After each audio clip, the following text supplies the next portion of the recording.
and good evening to Dr. Afifi. We are group from Laos. We'll be presenting about Laos single party rule and its regional integration. I would like to introduce myself first. My name is Nur Fadlin Sabrina binti Rosli, with matrix number 307104.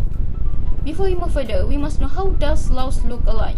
Laos is a landlocked country based in Southeast Asia, surrounded by China, Vietnam, Cambodia, Thailand and Myanmar. Since Laos has no direct sea access, it has always depended on neighboring states for trade routes, transportation and external access to global economy.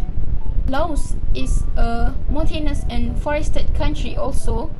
It has limited development and influenced settlement patterns. The communities has depended on the Mekong River to do their agriculture, trade activities, transportation and population distribution. So, what is the background of Laos political system? It began with when Laos was colonized by French Indochina until the mid-20th century. After World War II, nationalist movement emerged, leading to political instability and armed struggle, influenced by what they call war dynamics in the region. In 1975, the Lao People's Revolutionary Party, or LPRP, has abolished the monarchy and established the Lao People's Democratic Republic, or Lao PDR. Laos adopted a socialist political system based on Marxist-Leninist ideology. It is important to difference between these two terms. The LPRP is the ruling political party, while the Lao PDR refers to the state and system of the government. So in practice, the LPRP exercises authority over the Lao PDR and directs the functioning of state institutions. So, how does Laos operate the single-party political system? Since 1975, the LPRP has been the sole ruling party in Laos. It dominates all branches of government, including the executive, the legislative, and the judiciary. Even the key state positions such as the president, prime minister, and senior military leaders are held by the party members. The national policies are decided through party congresses and central committee meetings, and government institutions mainly function to implement party decisions, not to act independently. The constitution recognizes the LPRP as the dominant political party, and opposition parties are prohibited. Although the elections are held regularly, candidates are selected through party-dominated mechanism. Media, civil society, and political expression are closely regulated to maintain political stability. At the same time, Laos has introduced economic reforms and expanded international engagement within the ASEAN especially, but this has occurred without political liberalization. Assalamualaikum and greetings to Dr. Afifi and everyone. My name is Nur Nadira binti Muhammad Haikal and my metric number is 304811. Today I will be presenting about Laos economic growth and foreign relations. We will look at how the economy has developed, the main sector driving growth, Laos' relationship with China, and finally, a case study of the Laos-China Railway. After 1975, Laos adopted a centrally planned socialist economy under the Lao People's Revolutionary Party. The government controlled production, prices and trade to maintain stability. But this system led to decline and dependence on foreign aid. Now, let's look at the main sector driving Laos' economy. Hydropower is the backbone of Laos' economy, earning it the nickname Battery of Southeast Asia. It contributes more than 10% of GDP, with most electricity going to Thailand and Vietnam. Mining, especially gold and copper, also attracts major foreign investment. Tourism has expanded rapidly since 2010, becoming another strong contributor. Agriculture and manufacturing remain important for jobs, even if their GDP share is smaller. Infrastructure projects like new railways are improving regional connectivity. Next is Laos-China relations. China plays a major role in Laos' economy, mainly through the Belt and Road Initiative. Investment focus on infrastructure, hydropower and mining, and special economic zones. These projects have boosted GDP growth, improved transport networks, and expanded access to China and ASEAN markets. However, there are challenges too. Laos' public debt is now over 116% of GDP, one of the highest in Southeast Asia.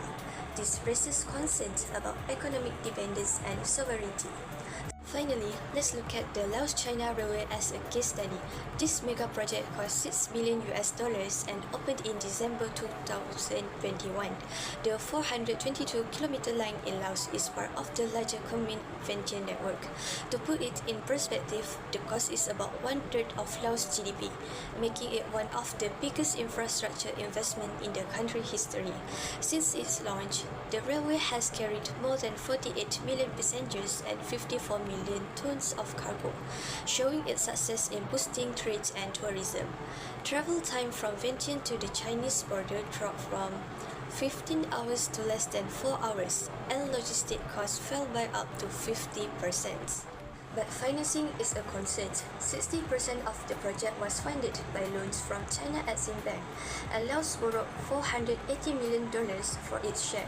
While the railway threatened integration, it also depends Laos' dependence on Chinese finance and technology, raising questions about long-term stability. Hi, my name is Nur Alia Aisha binti Mazlan. So I will explain about Laos in ASEAN. Firstly, I will explain to you about membership and cooperation. So basically, Laos became a member of ASEAN in 1997 with the main objective of increasing regional engagement while maintaining its single-party political system under the Lao People Revolutionary Party. Through ASEAN membership, Laos gains access to important regional frameworks such as the ASEAN Economic Community, the ASEAN Regional Forum, and the Master Plan on ASEAN Connectivity. About impact of ASEAN on Laos economy. So ASEAN plays a significant role in supporting Laos economic development by expanding trade opportunities, increasing foreign investment, and improving access to regional markets. Under the commitments of the ASEAN Economic Community, Laos has reduced tariff, improved customs procedure, and integrated more deeply into regional supply chains. This economic integration also encouraged institutional reforms and the strengthening of domestic economic mechanism. So in this context, Laos used ASEAN as a strategic platform to diversify its economic partners and reduce over-reliance on a single major power. The overall goal is to sustain economic growth while protecting national interests and maintaining political stability. Next, I will explain to you about challenges and issues that haunted Laos until now. So, as Laos pursue development, it facing significant hurdles. Economically, the country is grappling with rising public debt, largely due to heavy borrowing for massive infrastructure projecting like the Laos-China Railway and various hydropower dams. This creates a high dependence on foreign loans, making the economic vulnerable to external shocks. So, lastly, in summary, Laos represents a unique case of a nation balancing a single-party political system with increasing global economic integration. While Chinese investment in infrastructure have spurred growth, they have also introduced risks like high external debt and environmental strain. Ultimately, the future of Laos depends on its ability to continue this balancing act, engaging with the global economy and regional partners while protecting its domestic stability and natural resource. Thank you.